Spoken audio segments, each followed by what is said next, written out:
Hello साथियों, नमस्कार। आज हम बात करेंगे बिहार शिक्षक भर्ती 2.0 के बारे में, जो अक्टूबर में ये भर्ती आने वाली है। लगभग 1 लाख से अधिक पोस्ट है इसमें। तो इस बार एक और भर्ती आपको देखने को मिलेगी। इसको लेकर के आपके मन में बहुत सारे सवाल होंगे। वैकेंसी कब आ रही है, कितनी वैकेंसी आ रही है, फॉर्म कौन भर सकता है, पात्रता मानदंड क्या होगी, सिलेबस क्या होगा, कितने तरह के शिक्षक बनेंगे, तैयारी के लिए समय कितना मिलेगा, तैयारी किस स्तर तक होनी चाहिए। मैंने यहाँ इसलिए एक प्रश्न रखा है, तैयारी किस स्तर तक होनी चाहिए, कि अभी पहला फेज जो हुआ है बिहार शिक्षक भर्ती में, पहला फेज जो ख़त्म होने को दौर में है लगभग, उसको आपने देखा होगा। उसका जो पेपर था काफ़ी टफ आया था, काफ़ी हार्ड लेवल का यहाँ पर पेपर आया था, जिसके वजह से यहाँ पर तैयारी थोड़ी सी आपको बढ़ानी पड़ेगी। आपको ही पता है कि बिहार में शिक्षक भर्ती का पहला फेज अब अंतिम दौर में है, और ये भर्ती वाकई में पूरे भारतवर्ष के लिए उदाहरण बन गया है। बहुत सारी मुसीबतों से लड़ते हुए, सबको पीछे छोड़ते हुए बीपीएससी ने पूरे उत्साह से दिए गए अपने तय समय में इस भर्ती को पूरा कराया है।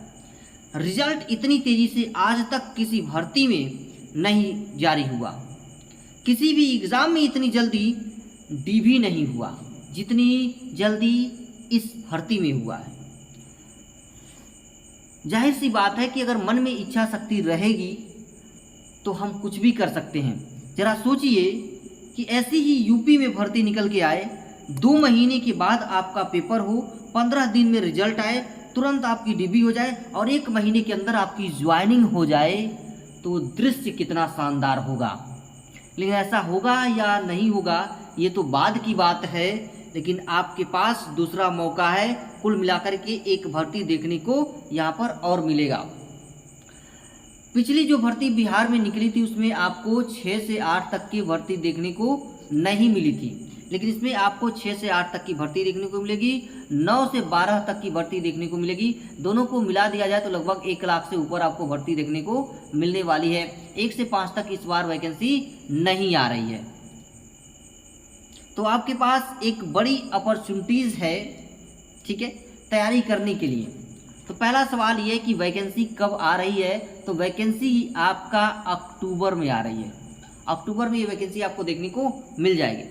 कितनी वैकेंसी आ रही है इसमें, तो 1 लाख से अधिक के पद इसमें आ रहे हैं। 9 से 12 तक की मैं अगर बात कर लूँ यहाँ पर, तो जो 9 से 12 तक की जो वैकेंसी है यहाँ पर, ठीक है, 9 से 12 तक की वैकेंसी वो 50,000 आ रहा है, क्योंकि 40,000 तक की जो वैकेंसी है सीट, वो पहले वाले पद से ही खाली जा रहे हैं। तो दूसरे कुछ बढ़ उड़ करके और इसमें आएंगे, ठीक है, तो कुल 50,000 से ज़्यादा इसमें वैकेंसी आ जाएंगी। 6 से 8 तक आपके 52,000 पोस्ट है, और 1 से 5 तक कोई चांस नहीं है, इसमें कोई पोस्ट नहीं आ रहा है, ठीक है। दूसरी बात करते हैं कि फॉर्म कौन भर सकता है। इस फॉर्म को सभी लोग भर सकते हैं, बस 1 से 5 तक को छोड़ के सभी लोग इस फॉर्म को भर सकते हैं, ठीक है। डीएलएड वाले, बीटेड वाले, बीएड वाले, जिनके पास बीएड की डिग्री है, डीएलएड की डिग्री है, बीटेड की डिग्री है, सीटेट पेपर 2 पास है, वो लोग फॉर्म इसको भर सकते हैं। और एक और महत्वपूर्ण बात कि इसमें बीकॉम वाले भी फॉर्म को भर सकते हैं। हाँ, बीकॉम वाले फॉर्म को भरते वक्त इनके पास भी सीटेट पेपर 2 पास होने चाहिए, या इनके पास भी बीटेड पेपर होने चाहिए, या और अगर ये फॉर्म को भरते हैं तो एसएसटी कैटेगरी में ये फॉर्म को भरेंगे, ठीक है। मैथ साइंस ये नहीं भर पाएंगे। दूसरी बात ये कि पात्रता मानदंड क्या होगी, सिलेबस क्या होगी, हम लोग इस पर बात करेंगे। देखिए सिलेबस, तो यहाँ आपको ग्रेजुएशन होना चाहिए, बीएड या डीएलएड के साथ में, साथ साथ बीएड और किया हो और डीएलएड किया हो। आपने क्या किया हो, बीएड या डीएलएड, इसके साथ में सीटेट पेपर 2, सीटेट पेपर 2 पास होना चाहिए, या तो बीटेट आपके पास होना चाहिए। ध्यान रखिएगा, बीटेट आपके पास होना चाहिए। अब यहाँ पर बीटेट की मैं बात करूँ, बीटेट की, तो बीटेट जो है 2017 में ही हुआ था, 2017 में हुआ था, उसके बाद हुआ नहीं। लगभग ये 7वां साल आपका चल रहा है। तो सबसे पहले तो सरकार को ये भर्ती लाने से पहले बीटेट कराना चाहिए। नहीं तो फिर से अधिकतर वैकेंसियां खाली चली जाएंगी। बिहार वाले जो भी स्टूडेंट होंगे उनके लिए ये एक समस्या बन जाएगी, क्योंकि ये जो भर्ती होगी सीटेट पेपर 2 के आधार पर यहाँ पर होनी है। ठीक, इस वजह से बिहार के छात्रों को थोड़ी परेशानी का सामना करना पड़ सकता है अगर बीटेट यहाँ पर नहीं कराया गया तो, क्योंकि यहाँ पर बीटेट 2017 के बाद से हुआ ही नहीं है। तो सरकार को सबसे पहले इसमें बीटेट कराना चाहिए, उसके बाद ये वैकेंसी निकालनी चाहिए, नहीं तो पहले वाला जो इतिहास है वही दोहराया जाएगा। यानी अभी जो आपने हाल ही में देखा 9 से 12 तक की जिसमें स्टेट मांग लिया गया था, और सारी की सारी वैकेंसियां यहाँ पर लगभग 40,000 से ऊपर के पद जो है खाली जा रहे हैं। ठीक है, तो इसलिए सबसे पहले सरकार को यहाँ पर बीटेट निकालना चाहिए। अब बात करते हैं यहाँ पर, देखिए पात्रता मानदंड क्या होगी इनके पास। तो यहाँ पात्रता मानदंड की बात करें तो देखिए 6 से 8 तक के जो भी कैंडिडेट हैं उनको ग्रेजुएशन प्लस बीएड या डीएलएड प्लस सीटेट पेपर 2 पास होना चाहिए या बीटेट पास होना चाहिए। ये इनके पास डिग्री होनी चाहिए 6 से 8 तक के बच्चों के लिए। और 9 से 10 की बात करें तो इसमें आपको ग्रेजुएशन होना चाहिए, बीएड होना चाहिए और एस्टेट पेपर फर्स्ट आपको पास होना चाहिए। 11 और 12 की बात करें तो यहाँ पर पोस्ट ग्रेजुएशन होना चाहिए, ठीक है, और प्लस बीएड होना चाहिए और स्टेट पेपर 2 आपको पास होना चाहिए। ये इसका क्वालिफिकेशन है। ठीक है, तो आपको इसके बारे में समझ में आ गया होगा। अब हम बात कर लेते हैं इसके सिलेबस पर। ठीक है, सिलेबस पर बात करते, सिलेबस काफ़ी इसका इंपॉर्टेंट चीज़ है। ठीक है, चलिए देखिए, तो सिलेबस को आपको समझने से पहले एक बात समझनी पड़ेगी कि कितने तरह के टीचर इसमें बनने वाले हैं लोग। ठीक है, कितने तरह के टीचर इसमें बनेंगे। तो ठीक है, इसमें एक साइंस के, देखिए 3 तरह के टीचर इसमें बनेंगे। इसमें एक साइंस के टीचर बनेंगे, एक मैथ के टीचर बनेंगे और एक जो होंगे आपके एक टीचर जो सोशल साइंस के टीचर और लैंग्वेज के टीचर होंगे। तो कुल मिलाकर के इसमें 3 तरह के टीचर बनने वाले हैं। ठीक है, इसमें बीकॉम वाले जो स्टूडेंट हैं वो भी फॉर्म को अप्लाई कर सकते हैं यदि उनके पास, बीकॉम वालों के पास बीएड की डिग्री है, या इनके पास डीएलएड है और साथ में सीटेट पेपर 2 अगर ये पास हैं या बीटेट पेपर 2 पास हैं। ठीक है, बीटेट पास है पेपर 2, तो ये भर सकते हैं। वो भी किस में, तो एसएसटी और लैंग्वेज में ये फॉर्म को अप्लाई कर सकते हैं। ठीक है, तो ये रही आपकी क्वालिफिकेशन। अब हम बात करें सिलेबस की, ये टीचरों की कि कितने तरह के टीचर बनेंगे, कौन इसमें अप्लाई कर सकता है, ये बात हो गई। ठीक है, अब हम बात करते हैं सिलेबस की। तो सिलेबस की बात करें इसमें, तो ठीक है, बीपीएससी एग्जाम आयोजित करेगी। इसमें आपकी 180 प्रश्न, इसमें आपके जो होंगे 80 प्रश्न होंगे। कितने प्रश्न होंगे? 80 प्रश्न होंगे। ये 80 प्रश्न जो होंगे आपके सब्जेक्ट से रिलेटेड होंगे। किससे? सब्जेक्ट से रिलेटेड होंगे। और 40 जो प्रश्न होंगे यहाँ पर आपके सामान्य अध्ययन से रिलेटेड होंगे। किससे? सामान्य अध्ययन से रिलेटेड ये होंगे। ठीक है, ये ध्यान रखना है आपको। और इसमें सामान्य अध्ययन में अगर टॉपिक की बात की जाए तो इसमें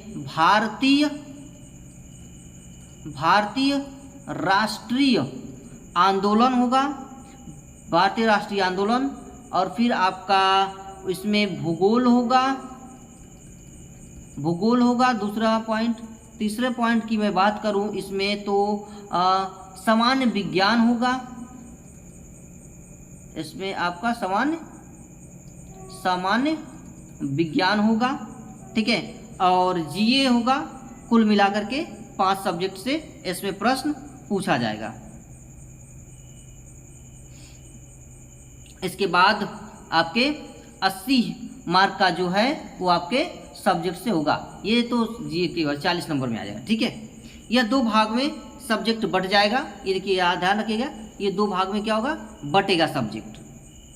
एक वह, ध्यान रखिएगा, ये इस पॉइंट को आप थोड़ा सा ध्यान से समझिएगा। यहाँ पर एक वह स्टूडेंट होंगे जो ग्रेजुएशन किए होंगे, ठीक है, ग्रेजुएशन में उनका साइंस होगा। एक वह स्टूडेंट होंगे जिनका ग्रेजुएशन में क्या होगा, साइंस होगा या तो मैथ होगा। इस पॉइंट को आप लोग थोड़ा सा ध्यान समझिएगा। एक वे स्टूडेंट होंगे, ये दो पार्ट में बट रहा है। पहला कि वे स्टूडेंट जिनका ग्रेजुएशन में साइंस होगा या मैथ होगा, इनको 80 मार्क्स के प्रश्न के लिए इनको पढ़ना पड़ेगा। अगर मैथ और साइंस है तो इनको फिजिक्स पढ़ना पड़ेगा, केमिस्ट्री पढ़ना पड़ेगा और यहाँ पर बायो मैथ पढ़ना पड़ेगा, यानी 4 सब्जेक्ट इनको पढ़ना पड़ेगा। दूसरा, ये दूसरे स्टूडेंट, दूसरे की मैं बात कर रहा हूँ, देखिए दूसरा, जिनका एसएसटी पेपर रहा है पहले, ठीक है, उनको क्या पढ़ना पड़ेगा एसएसटी वालों को, तो यहाँ पर इनको हिस्ट्री पढ़नी पड़ेगी, पॉलिटी पढ़नी पड़ेगी, इकोनॉमिक्स पढ़नी पड़ेगी और जियोग्राफी पढ़नी पड़ेगी।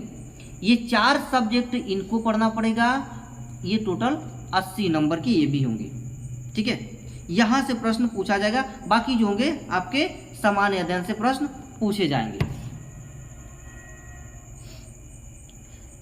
जो बीकॉम वाले कैंडिडेट हैं उनको भी एसएसटी में ही जाना पड़ेगा, ठीक है। अब इसके नोटिफिकेशन की बात करें तो 15 अक्टूबर तक देखने को मिलेगा और इसका जो रिजल्ट है नवंबर के रिजल्ट की मैं बात करूं तो रिजल्ट इसका नवंबर के मध्य तक इसका रिजल्ट आपको दे दिया जाएगा।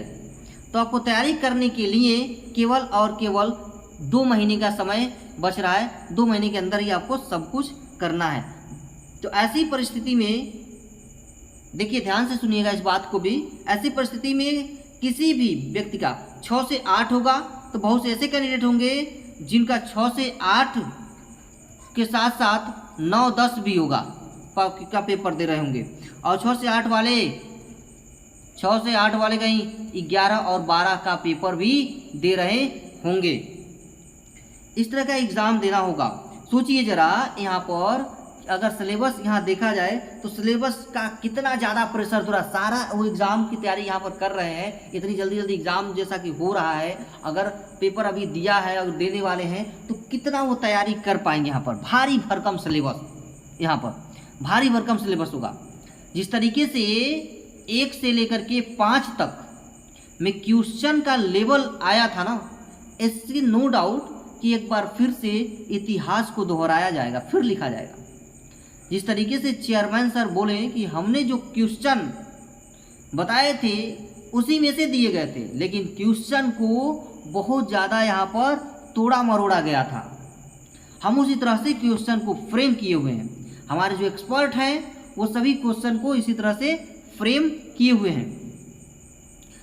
जरा समझ, अगर अच्छा क्वेश्चन को यहाँ पर जरा समझने वाली बात है कि क्यों इस तरह से बनाया गया। उन्होंने इसका भी जवाब दिया था कि उन्होंने कहा था कि भारी मात्रा में जरा देखिए भीड़ कहाँ है, भारी भीड़ कहाँ है। 7 लाख 8 लाख लोग वहाँ पर शामिल थे, तो भीड़ कहाँ है भाई, तो वहीं है। इसीलिए सबसे ज़्यादा भीड़ वहीं होने की वजह से इस स्थिति में पेपर आपका तैयार किया गया था।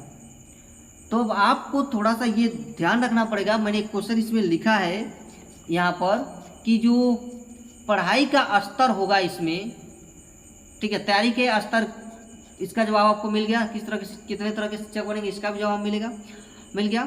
तैयारी के लिए कितना समय, तो 2 महीने का आपके पास समय है, 2 महीने में आपका सब कुछ हो जाना है।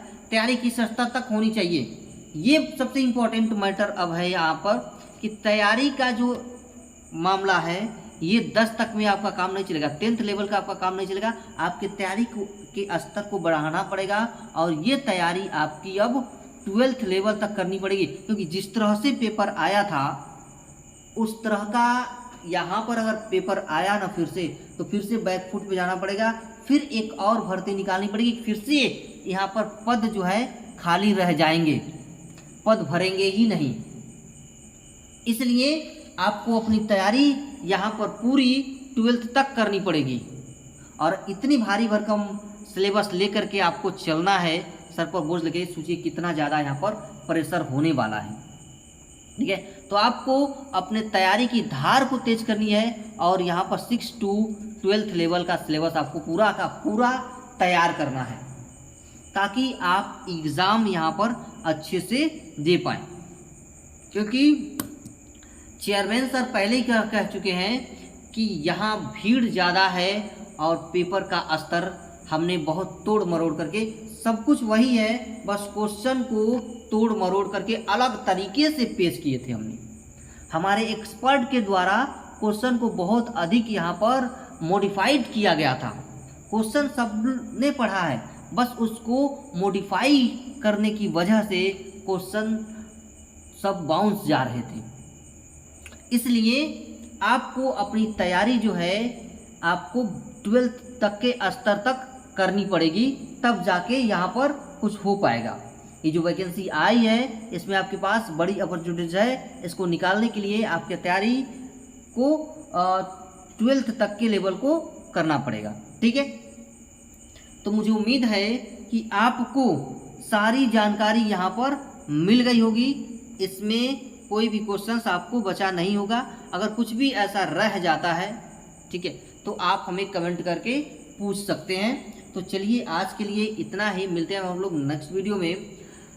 आप हमारे चैनल को सब्सक्राइब भी कीजिए, लाइक कीजिए और औरों तक ये वीडियो पहुंचाइए, शेयर कर दीजिए ताकि सबको इसका लाभ मिल सके, क्योंकि बेहतरीन तरीके से यहाँ पर मैंने एक एक पॉइंट को कवर करने की कोशिश की है। तो चलिए आज के लिए इतना ही।